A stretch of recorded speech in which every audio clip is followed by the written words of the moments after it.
deeply dement. You can't correspond anyway or talk or not compos mentis anymore. You have the right to write it down and say, if I'm deeply dement, I want the doctor to help me die. And you give that to your doctor or to your partner or friend that then will say, well, doctor, this is what he didn't want to, and please help him dying. That's anyway a difficult question. Morally, medically, a lawyer, as far as the law is concerned.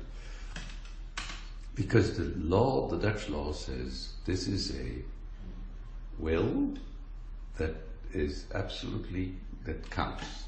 That no question about the will of the person voted down.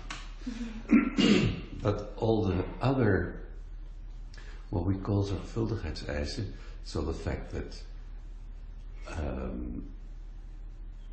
there's 6 criteria in the law which the doctor has to take care of, and one is, and so the others still are there. So the doctor must see whether there is uncurable and untenable way of living of the patient, which of course with people who are deeply dement is sometimes very difficult to decide upon. So writing in your will that you would like to die at a certain point of your dementia is not sufficient. You also have to be suffering. Yes, suffering is always criteria. And being demented is not itself unbearable suffering. No, because I'm gonna go to my mother after the talk with you and take her out to see the tulips. She recognizes me. She's 95 years old now, and she's very happy in life. She doesn't remember anything of what happened half an hour ago, but she is happy. Right. So, I mean, you can't think of, to say it bluntly, that my mother had written this down, and that then a doctor comes in. My mother sitting and whistling and beautiful weather, but dear lady, come on, I'm going to kill you. I mean, it's just, the suffering needs to be unbearable, and by the way, uncurable.